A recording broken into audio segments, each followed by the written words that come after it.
Sunflower वाली ज्योति। आज के इस वीडियो में हम ईवीएस के टोटल 30 क्वेश्चन करेंगे क्योंकि एग्ज़ाम बहुत ही नज़दीक है। तो 30 क्वेश्चन का सीरीज़ है ये, आप सभी बने रहिएगा। साथ में आप खुद का भी एनालिसिस करिएगा कि कितना क्वेश्चन आपका सही हो रहा है और कितना गलत हो रहा है। और साथ में ये भी देखना है कि किस टॉपिक से क्वेश्चन गलत हो रहे हैं आपके, उन टॉपिक को फिर से प्लेलिस्ट में जाना है या फिर किसी भी बुक से क्लियर करना है। चलिए स्टार्ट करते हैं यहाँ पे क्वेश्चन नंबर 61 से। पहला क्वेश्चन है, निम्नलिखित में से कौन सा एक भारत का संघ शासित प्रदेश नहीं है? यूनियन टेरिटरी कौन सा इसमें से नहीं है इस टाइम? तो देखिए, लद्दाख, जम्मू कश्मीर और चंडीगढ़ ये तीनों हैं केंद्र शासित प्रदेश, जबकि इसमें थर्ड ऑप्शन सही हो जाएगा क्योंकि मणिपुर जो है ये यूनियन टेरिटरी नहीं है, ये एक स्टेट है जिसमें स्टेट गवर्नमेंट है। तो मणिपुर इसमें सही आंसर हो जाएगा। अगर प्रेजेंट टाइम की बात की जाए तो जो केंद्र शासित प्रदेश है इनकी संख्या बढ़ गई है, बढ़ के 8 हो गई है, और जिसमें से 8 के नाम एक बार आप रिपीट कर लीजिए यहाँ पे। पहला है अंडमान निकोबार, फिर आपका चंडीगढ़ आ जाएगा जो कि इसमें है, ये तीनों चंडीगढ़ और जम्मू कश्मीर ये हो गया, फिर हो गया आपका ये लद्दाख हो गया, लद्दाख है, और दादरा नगर हवेली है, दादरा नगर हवेली है, दमन दीव ये तो एक ही में है, दमन दीव ये हो गया, और दिल्ली हो गया, लक्षद्वीप है, और पुडुचेरी है। इतने नाम याद रखिएगा। 9 केंद्र शासित प्रदेश हैं, आप सभी खुद से भी याद करके जाइएगा।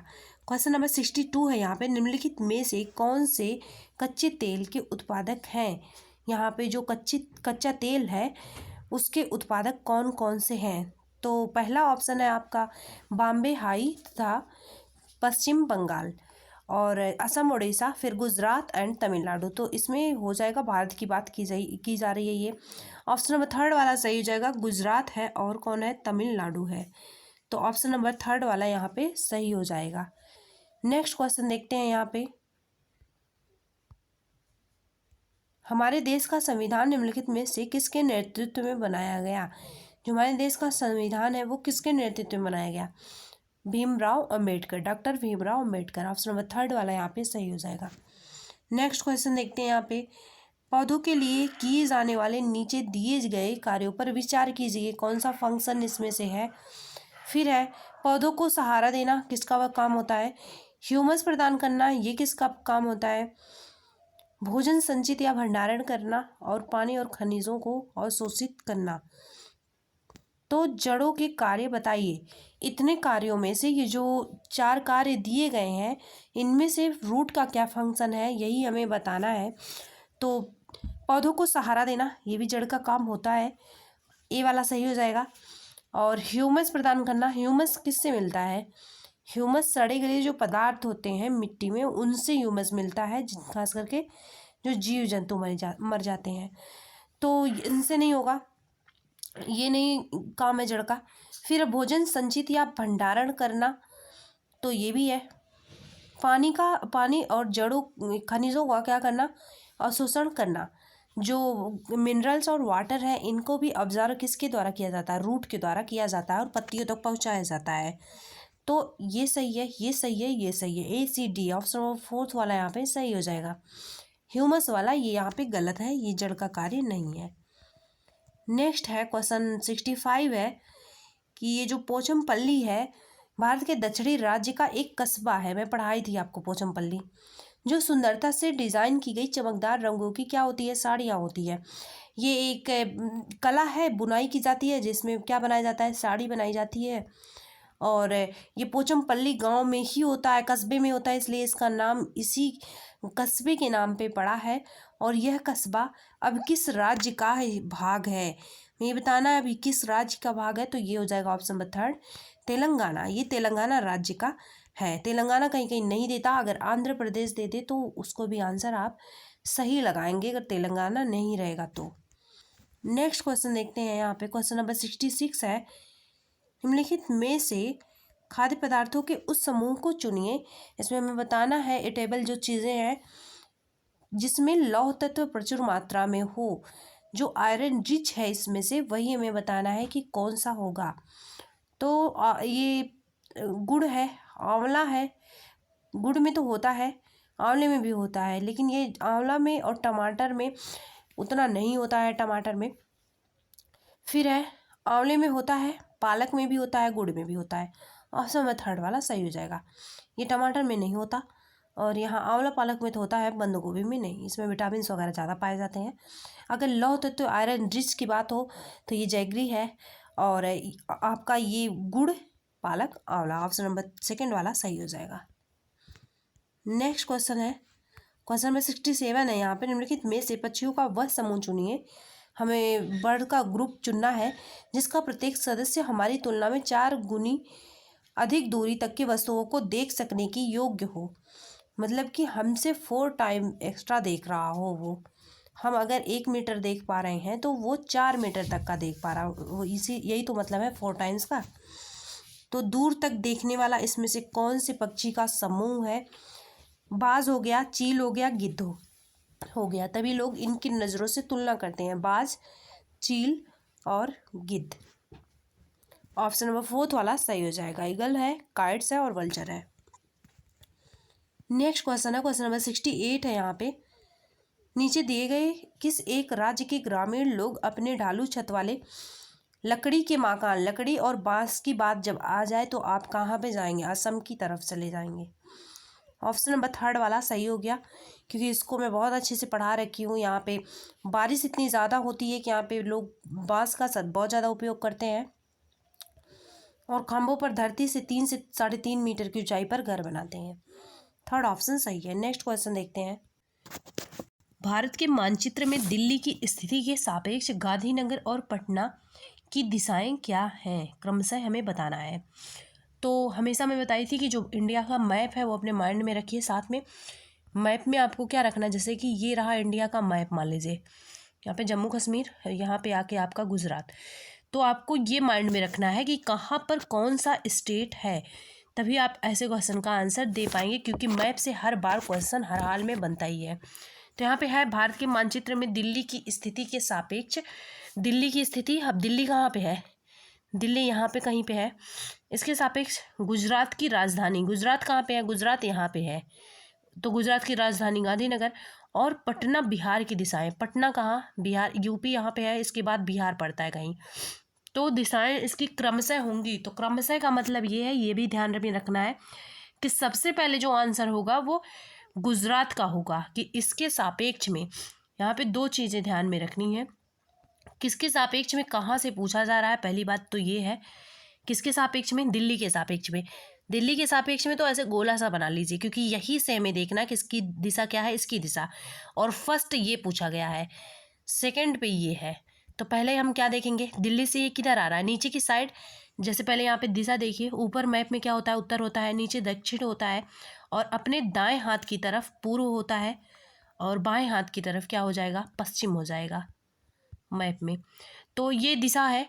अब देखते हैं हम यहाँ पे दिल्ली के सापेक्ष जब हम गुजरात जाएंगे, थोड़ा सा नीचे भी जा रहे हैं और थोड़ा सा इधर भी जा रहे हैं, तो क्या हो जाएगा? ये नीचे हो जाएगा दक्षिण, और साइड में हो जाएगा आपका पश्चिम, पीछे की तरफ। तो ये हो जाएगा दक्षिण पश्चिम पहला। तो दक्षिण पश्चिम किस में दिया है? इसमें भी दिया है, इसमें भी दिया है।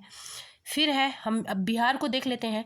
बिहार जाने के लिए इसमें क्या करना होगा? मैप में थोड़ा पूर्व की साइड चलेंगे, थोड़ा सा दक्षिण की साइड। तो पूर्व और दक्षिण और पूर्व है। सेकेंड ऑप्शन सही हो गया, दक्षिण पश्चिम दक्षिण पूर्व, ऐसे ही आंसर निकाल लेंगे। सेकेंड ऑप्शन यहाँ पे सही है। नेक्स्ट क्वेश्चन देखते हैं। क्वेश्चन नंबर 70 है, निम्नलिखित में से किसने मटर के पौधों के साथ प्रयोग किए? मटर के पौधों के साथ प्रयोग तो आपको पता होगा, ग्रेगर जॉन मेंडल, ये बहुत ज़्यादा फेमस है। साथ में क्या हुआ, और यह पाया कि मटर के पौधों में कुछ ऐसे लक्षण होते हैं जो जोड़ियों में पाए जाते हैं, जैसे चिकने, खुरदरे, लंबे बौने, पीले या हरे। तो ये किसने किया? ये ग्रेगर जॉन मेंडल ने किया। स्वामीनाथन क्या है? ये हरित क्रांति के जनक है। नेक्स्ट देखते हैं। अनुवांशिकता वाले में चार्ल्स डार्विन का नाम आता है। क्वेश्चन नंबर 71 है यहाँ पे, निम्नलिखित में से कौन सा एनसीएफ 2005 के अनुसार ईवीएस पाठ्यक्रम में सुझाए गए 6 विषयों में से एक है? जो 6 विषय हैं, 6 थीम है, इनको आपको जानना चाहिए कि 6 थीम ईवीएस के क्या क्या हैं। ईवीएस के 6 थीम क्या क्या है। इन जो 6 थीम है इनका नाम जो है आपको हर हाल में पता होना चाहिए, क्योंकि इससे क्वेश्चन बनता है ईवीएस के थीम एक, तो दूसरा सब थीम। तो थीम पहले आप जान लीजिए। यहाँ पे पहले है फैमिली एंड फ्रेंड, ये पहला थीम है परिवार। और दूसरा थीम है आपका भोजन, हम कह सकते हैं फूड है। तीसरा थीम है आपका जल, वाटर, याद रखिएगा इन सबको। और चौथा है आपका आवास, शेल्टर जिसे बोला जाता है, आवास है। और फिर है यात्रा, यात्रा भी थीम में आता है। और चीज़ें जो हम बनाते हैं और करते हैं, things we make and do. तो ये 6 थीम हो गए जिनका नाम आपको याद रखना चाहिए हमेशा। एक और वीडियो में मैं पढ़ाई थी इन चीज़ों को। तो चलिए देखते हैं यहाँ पे 6 विषयों में से कौन सा एक है। तो ऑप्शन नंबर 3 वाला आपको दिख रहा होगा, यही एक है। ऑप्शन नंबर 3 सही हो जाएगा। चीज़ें जो हम बनाते हैं, चीज़ें कैसे काम करती हैं, ये गलत है, ये नहीं है, ये भी थीम नहीं है। नेक्स्ट है क्वेश्चन नंबर 72 यहाँ पे। उपाख्यान अभिलेखों में क्या नहीं दर्ज करना चाहिए। जो उपाख्यान अभिलेख होता है इसमें क्या नहीं दर्ज करना चाहिए। तो उपाख्यान जो अभिलेख होता है इसमें कमजोरियां मजबूतियां ये तो होती ही हैं, साथ में रुचि और संबंध जिनकी पहचान की जाए बच्चे की, ये भी होते हैं। लेकिन यहाँ पे जो मुख्य रूप से समस्यागत स्थितियों की पहचान करना और निर्णय वाले कथनों को लिखना। तो इसमें ऑप्शन नंबर कौन सा सही हो जाएगा, ए और बी सही है। तो फर्स्ट वाला ऑप्शन सही हो जाएगा, ए एंड बी। ये दोनों यहाँ पे मेंशन नहीं करना चाहिए। यहाँ पे देखिए, जूम कर देती हूँ थोड़ा सा। मुख्य रूप से समस्याग्रस्त स्थितियों की पहचान करना, ये नहीं होना चाहिए। निर्णय वाले कथनों को लिखना, ये नहीं होने चाहिए। बाकी मजबूतियाँ और कमजोरियों की पहचान करना, ये होना चाहिए। बच्चे की रुचियों और संबंधों आदि की पहचान करना, ये भी होना चाहिए। First and second, first option सही हो जाएगा। नेक्स्ट क्वेश्चन है क्वेश्चन नंबर 73 है यहाँ पे। आप एक ईवीएस एकीकृत इंटीग्रेटेड ईवीएस कक्षा के लिए कैसे योजना बनाएंगे।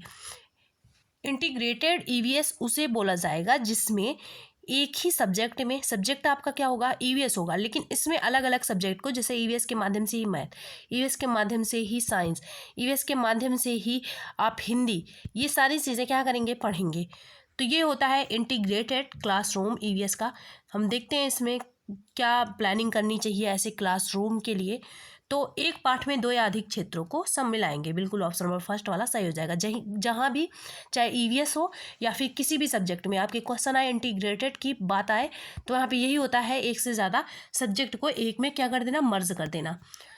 यहाँ पे अलग अलग योजनाओं में अलग करेंगे, ये नहीं होगा। विज्ञान और सामाजिक विज्ञान के लिए कोई एक सब्जेक्ट पर फोकस नहीं किया जाएगा। पर्यावरण विज्ञान के लिए अलग अध्यापक प्रबंध करेंगे, ये नहीं है, एक ही में पढ़ाया जाता है, इसलिए इंटीग्रेटेड बोला जाता है इसमें। क्वेश्चन नंबर 74 है यहाँ पे। पुनीत ने अपनी कक्षा 5 के शिक्षार्थियों को मानव शरीर की एक रूपरेखा दी, आउटलाइन दिया किसका, ह्यूमन बॉडी का। और उन्हें भोजन विषय पढ़ाने से पहले, जो भोजन थीम है डाइजेस्टिव सिस्टम, पढ़ाने से पहले, मतलब फूड जो थीम है आपका, उसको पढ़ाने से पहले इन्होंने क्या किया, पाचन तंत्र को बनाने को कहा। डाइजेस्टिव जो सिस्टम है बोला कि इसको ड्रा करो। फिर है पुनीत क्या चाहता था, ऐसा उन्होंने क्यों करवाया। तो उन्हें, जो पुनीत है, उसको फूड चैप्टर पढ़ाना था, लेकिन उससे पहले वो बोला कि आप सभी जो डाइजेस्टिव सिस्टम है इसका क्या करिए, एक फिगर है उसको ड्रा करिए, डाइजेस्टिव सिस्टम को ड्रा करिए। ऐसा करने का क्या मतलब है, विद्यार्थियों से जानना चाह रहा है कि विद्यार्थियों के पूर्व ज्ञान को जानना चाह रहा है कि बच्चे इसके पहले क्या क्या जानते हैं। चलिए देखते हैं। अब जरूरी नहीं पूर्व ज्ञान ही वर्ड आपको मिल जाए, इससे रिलेटेड, इससे सेंस वाला भी कोई ऑप्शन मिलेगा तो उसको हम सही करेंगे। परीक्षण करना, यहाँ पे परीक्षण नहीं हो रहा है, बस जानना चाह रहा है कितना बच्चों को आता है कितना नहीं। पाचन से संबंधित शिक्षार्थियों के विचारों को प्राप्त करना, ऑप्शन नंबर सेकेंड वाला सही हो जाएगा कि शिक्षार्थियों के विचारों को प्राप्त करना या फिर उनके पूर्व ज्ञान को जानना, ये सारे एक ही होंगे।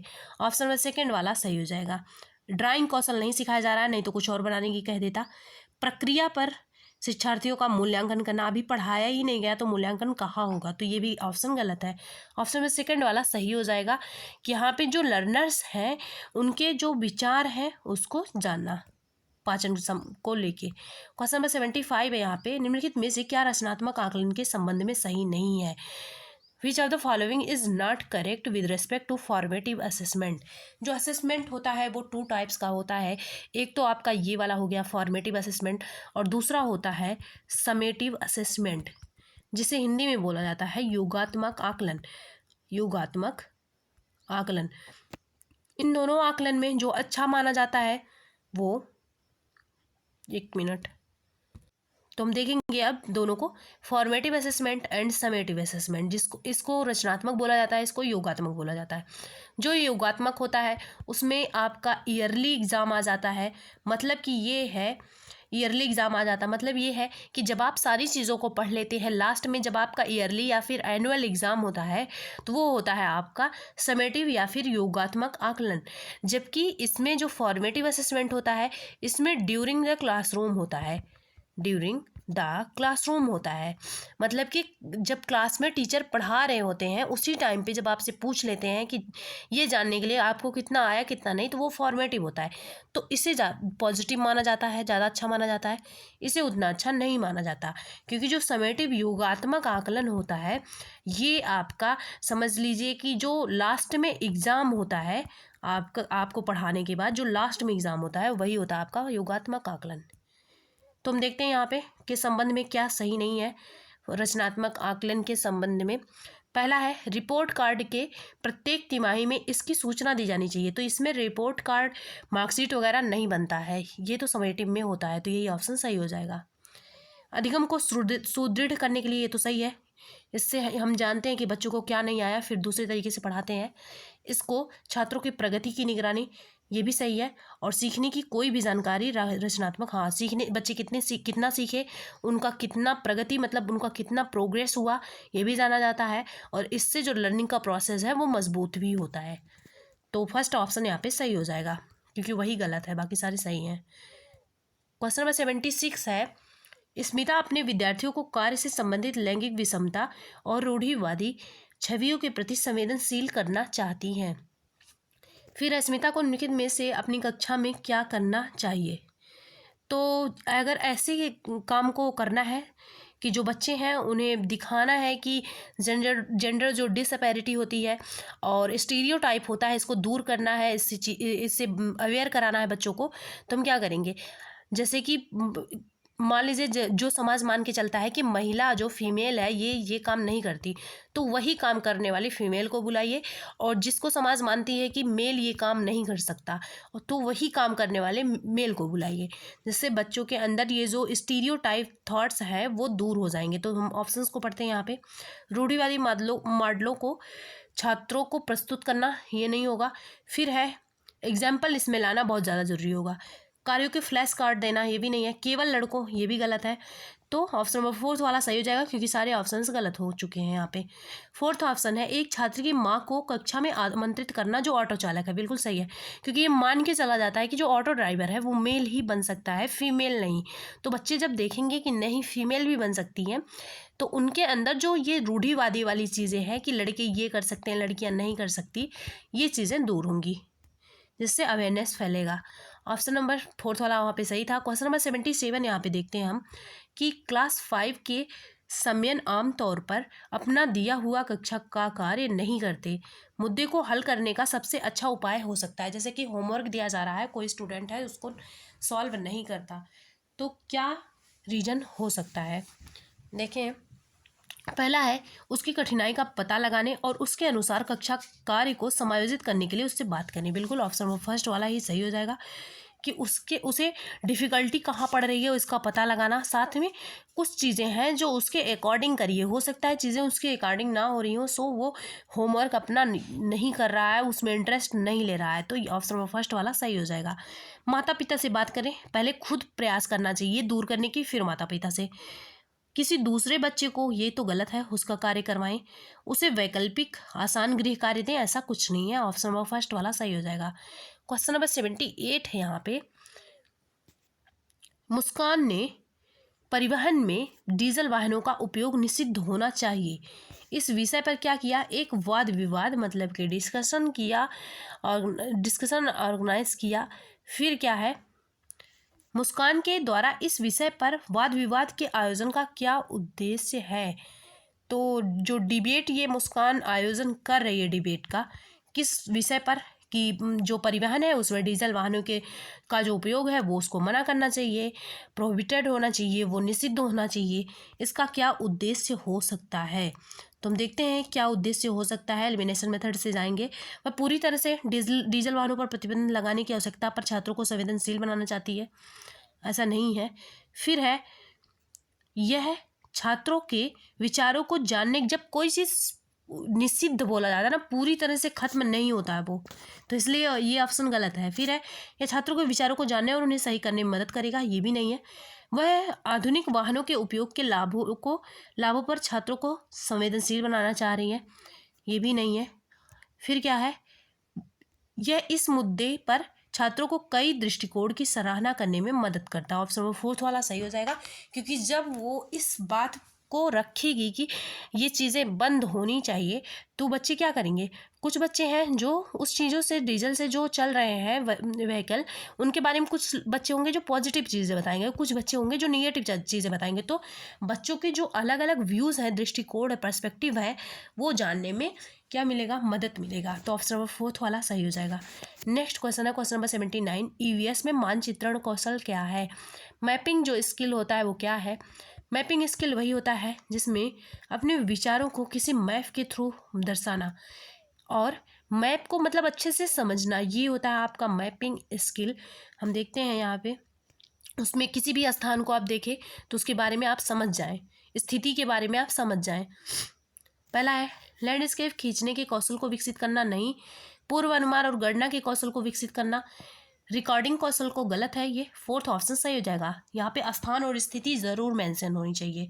Position and place, understanding of relative position and place of place. Next 4th option सही है यहाँ पे। नेक्स्ट क्वेश्चन देखते हैं, क्वेश्चन नंबर 80 है यहाँ पे। The integrated nature of EVS help us. अब मैं बता चुकी हूँ एकीकृत प्रकृति क्या होती है, कई सब्जेक्ट को एक में मर्ज करके पढ़ाना। अगर ईवीएस की ऐसी प्रकृति है तो वो किस में हेल्प करेगी?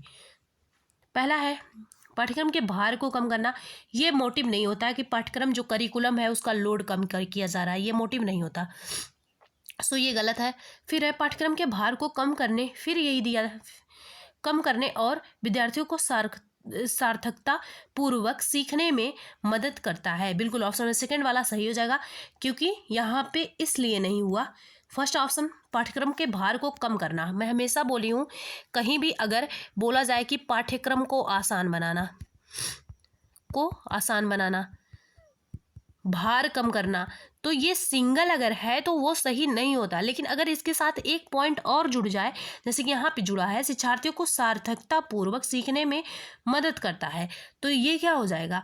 ये जब तक इसके साथ कोई एक पॉइंट और नहीं जुड़ेगा तब तक ये इतने जो पहले पॉइंट हैं ये एनफ नहीं है आंसर को सही करने के लिए। ऐसे ही और चीज़ें देखिए, सेकंड ऑप्शन सही है। कहीं भी बच्चों के मनोरंजन की बात की जाए कि बच्चों को इससे मनोरंजन होता है, तो ये गलत होता है। मनोरंजन जबकि आपको लग रहा होगा कि सही है, लेकिन अगर इसी के साथ प्लस एक पॉइंट और जुड़ जाए तो यही ऑप्शन सही हो जाएगा। वहीं अगर मान लीजिए दिया रहे कि इससे बच्चों के अंदर क्या आएगा? इंटरेस्ट आएगा, ये इंटरेस्टेड बनाएगा, तो ये ऑप्शन सही नहीं होगा। ये मतलब ये मोटिव अकेले का नहीं हो सकता, ये एम नहीं हो सकता अकेले का, लेकिन इसी के साथ एक और सेंटेंस जुड़ जाए तो ये सही हो जाएगा। ऐसा कई बार मैं आपको बता चुकी हूँ, सेकंड ऑप्शन सही हो जाएगा। नेक्स्ट क्वेश्चन देखते हैं, क्वेश्चन नंबर 81 है यहाँ पे। निम्नलिखित में से क्या ईवीएस में आकलन का एक व्यापक संकेतक नहीं है? जो ब्रॉड इंडिकेटर है ऑफ ईवीएस असेसमेंट, इसमें से क्या नहीं है? पहला है सहयोग, ये तो है। ईवीएस में जो आकलन असेसमेंट होता है, कोऑपरेशन इसमें होता है। कंसर्न ऑफ फॉर जस्टिस, न्याय के प्रति सरोकार, ये भी है। समानता के प्रति सरोकार, ये भी है।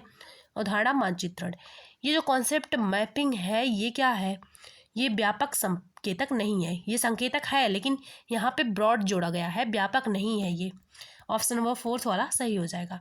नेक्स्ट क्वेश्चन है, क्वेश्चन नंबर 82 है। थोड़ा सा बड़ा क्वेश्चन है इसलिए छोटा करना पड़ेगा।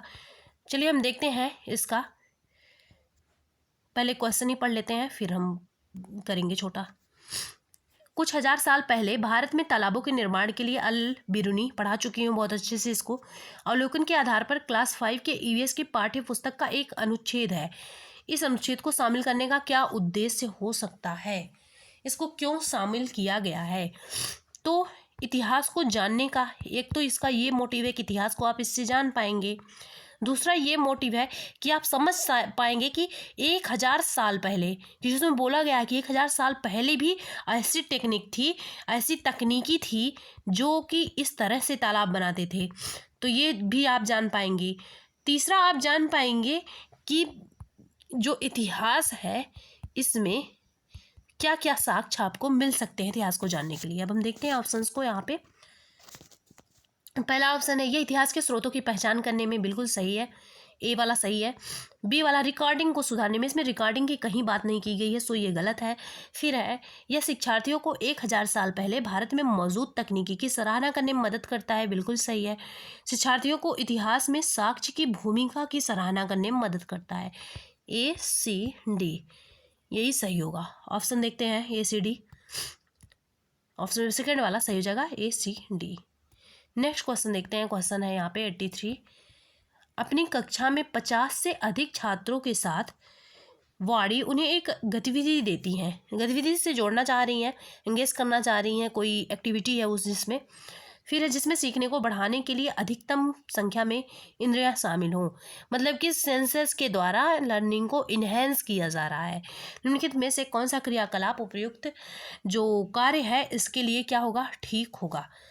तो हम देखते हैं यहाँ पे कौशलों के प्रदर्शन के लिए समुदाय से संदर्भ व्यक्तियों को आमंत्रित करना नहीं है।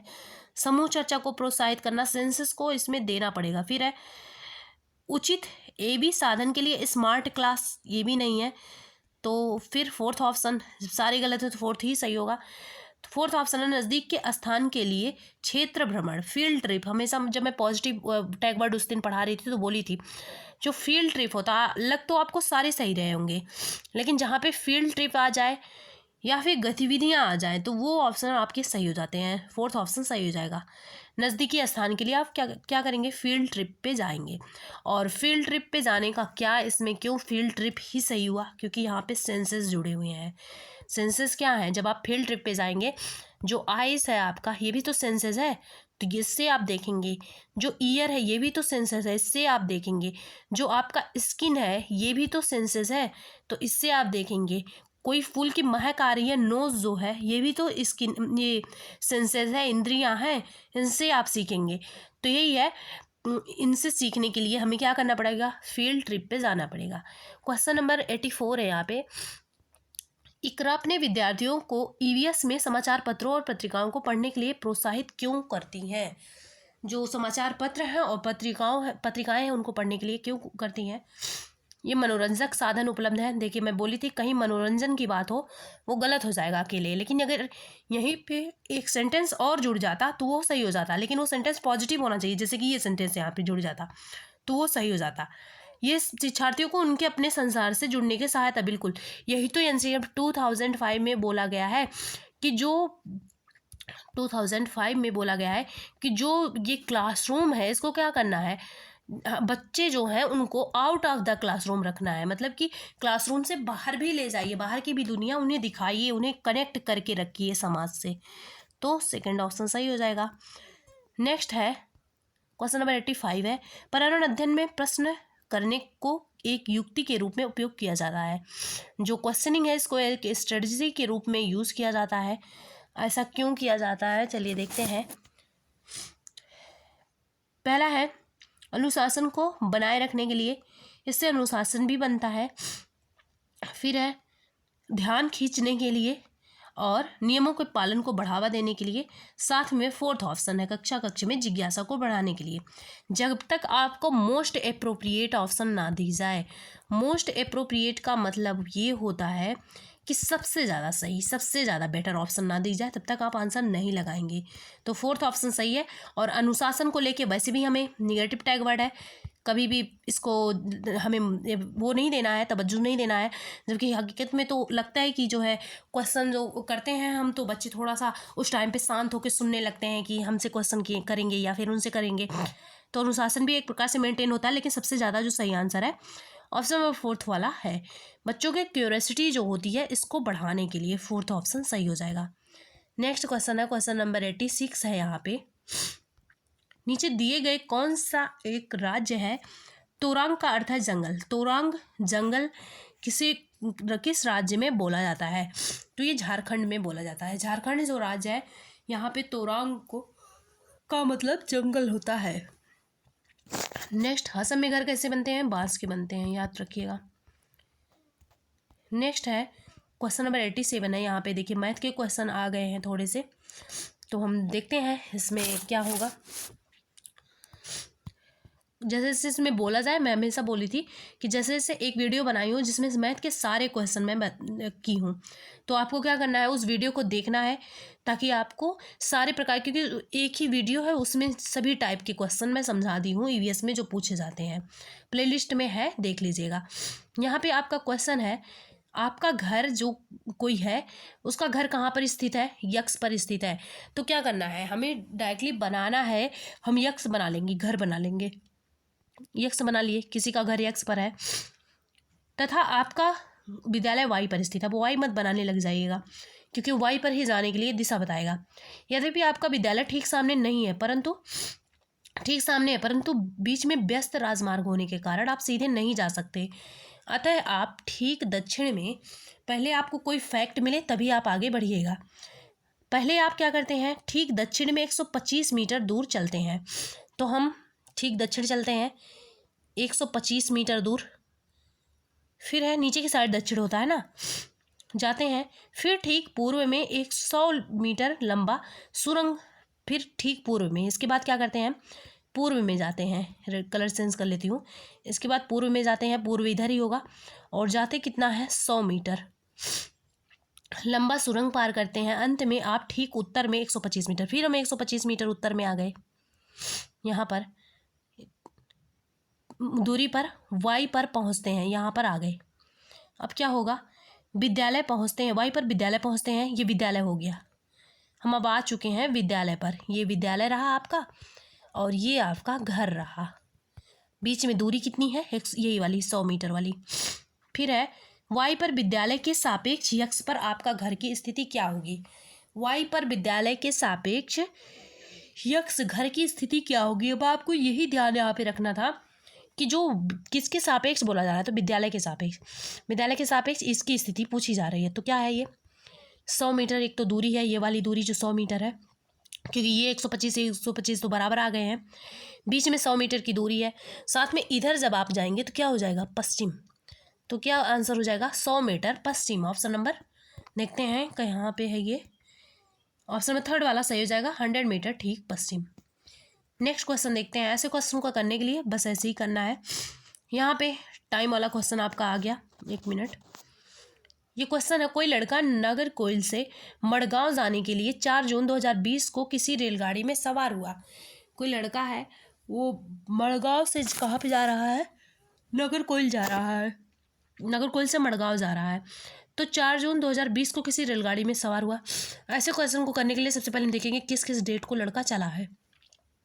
4 जून को स्टार्ट किया उसने, फिर क्या हुआ, रेलगाड़ी में सवार हुआ, यह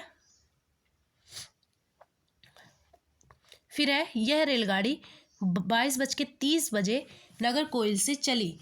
और फिर क्या हुआ, 6 जून को, 4 जून 5 जून और 6 जून 3 दिन ये क्या हुआ है, चला है। फिर 4 जून को क्या हुआ, कितने बजे निकला ये, 22:30। और मैं हमेशा बोलती हूँ अगर 12 बजे के बाद 13 14 ऐसे टाइम दिए हों तो 12 में से घटा लीजिए, एक्चुअल टाइम तब निकलेगा। तो 12 अगर 22:30 में से 12 घंटे आप निकालेंगे तो क्या होगा, 12 8 20 2 8 2 10 10:30 बजे। और ये टाइम कौन सा निकलेगा, 12 के बाद जो टाइम दिया होता है वो PM का निकलेगा। तो यहाँ पे क्या आ जाएगा, 10 10:30 बजे ये रात में चला है, मतलब PM में। तो ये हो जाएगा 10:30 PM, ये टाइम हो गया। फिर है नागरकोइल से चली और 6 जून को, अब 5 जून को कोई मेंशन ही नहीं दिया गया। मान लीजिए आज रात में कोई 10:30 बजे निकल रहा है और कल की बात की ही ना जाए और बोला जाए कि वो परसों मतलब कि उसके अगले दिन पहुंचेगा, जब भी पहुंचेगा मान लीजिए, उसे अभी हमें नहीं मतलब, लेकिन कल भी तो वो चला होगा। आज अगर 10:30 बजे रात में निकला है, इसका मतलब कल भी 10:30 बजे रात तक वो चला होगा। तो कल वाला जो टाइम होगा 10:30 बजे PM, जब कल रात होगी, तो ये टाइम कितना हो जाता है, 24 आवर हो जाता है एक दिन के बाद। फिर है एक दिन एक रात के बाद। फिर है 6 जून, अब आ गया 6 जून। 6 जून 2020 को 4:30 बजे। अब ये टाइम क्या है, जब 12 से कम वाला दिया रहा है तो ये टाइम AM वाला होता है। तो ये सुबह में, एकदम सुबह में पहुंचा है 6 जून को। कब, 4:30 पे। अब देखिए अब रात में 10 बजे तक हम जोड़ लिए हैं। मान लीजिए आज रात में हम 10:30 बजे तक जोड़ लिए। अब हमें आज सुबह जब होगी 4:30 बजे, तब भी हमें जोड़ना, उतना भी टाइम हमें जोड़ना है। तो ये कितना हो जाएगा, 10 से 6 घंटे हो जाएगा 4:30 बजे के बीच में। तो 6 घंटे ये हो गया। अब 24 घंटे ये चला, 6 घंटे ये चला, दोनों को ऐड करिए, कितना हो जाएगा, 30 आवर। टोटल कितना टाइम आ गया, टोटल जो टाइम आ गया वो आ गया 30 आवर। अब हमें क्या पूछा जा रहा है, हमें पूछा जा रहा है कि औसत चाल क्या होगी। जो औसत चाल है और एवरेज स्पीड है, आपको पता होगा चाल इज इक्वल टू क्या होता है, चाल इज इक्वल टू होता है दूरी अपान में समय, यही होता है, दूरी अपान में समय।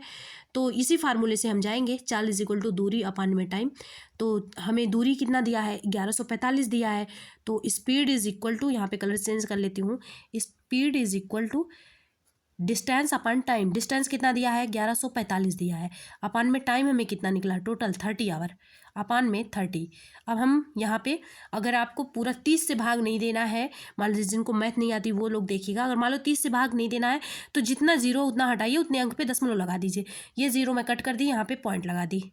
तो अब हमें 114.5 में 3 से भाग दे दीजिए, डायरेक्ट लंबी संख्या नहीं होगी।